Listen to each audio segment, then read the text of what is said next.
কি নিয়ে আসলে আলোচনা হলো স্যার মূলত? জি, এটা তো বলার অপেক্ষা রাখে না।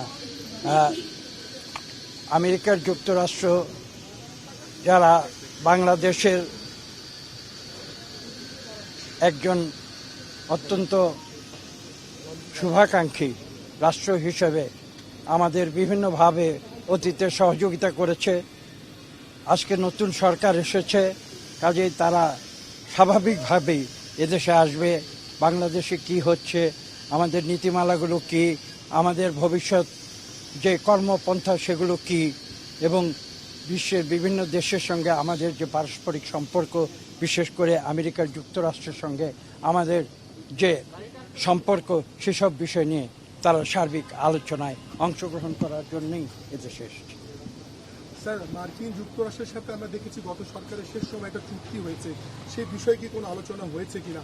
গতকাল পররাষ্ট্রমন্ত্রী বলেছে বিএনপি এবং জামাত দুজনের সমর্থন নিয়েই তত্ত্বাবধায়ক অন্তর্বর্তীকালীন সরকার চুক্তিটি করেছিল। এই বিষয়টি নিয়ে তারা সরকারের সঙ্গে আলোচনা করেছে।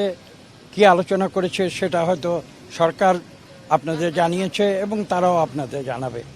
আজকে আমরা যে বিষয়গুলো নিয়ে আলোচনা করেছি সেগুলো মূলত দুটি দেশের জনগণের মধ্যে পারস্পরিক যে সম্পর্ক, সে সম্পর্কের বিষয়গুলো, এবং ভবিষ্যৎ যে সরকার, সেই সরকারের যে নীতিমালার বিষয়গুলো।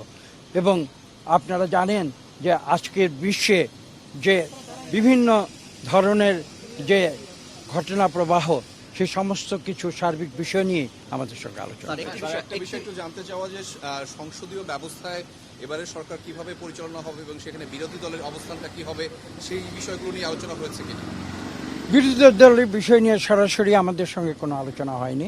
সেটা হয়তো তারা বিরোধী দলের সঙ্গে করে থাকতে পারে, সেটা আমাদের বিবেচ্য বিষয় নয়। আমাদের সঙ্গে বিবেচ্য বিষয় হচ্ছে যে আমরা ভবিষ্যতে আমেরিকার যুক্তরাষ্ট্রের সঙ্গে একটি হচ্ছে আমাদের যে ডিপ্লোম্যাটিক রিলেশন সেটা, দ্বিতীয়ত আমাদের যে বৈদেশিক সম্পর্ক সেটা, এবং তৃতীয়ত আমাদের সঙ্গে তাদের যে অর্থনৈতিক সম্পর্ক সেটা, এই তিনটি বিষয় আমাদের আলোচনায় করতে পেরেছি। বিএনপি সরকারের পাশে কি আমেরিকা ভবিষ্যতে থাকবে কিনা, বা আপনাদের যে সহায়তার বিষয়গুলো সেই বিষয়গুলো কি বলেছিল? দেখুন, বিএনপি সরকারের পাশে আমেরিকা থাকবে কি থাকবে না এটা তো আলোচনার বিষয় নয়। আলোচনার বিষয় হচ্ছে যে আমরা বর্তমান সরকার, আমরা গণতান্ত্রিক পদ্ধতিতে বিশ্বাস করি এবং আমরা একটি স্বৈরাচারী শাসন ব্যবস্থার অবসান ঘটিয়ে জনগণের সমর্থনে আমরা একটি সরকার গঠন করেছি।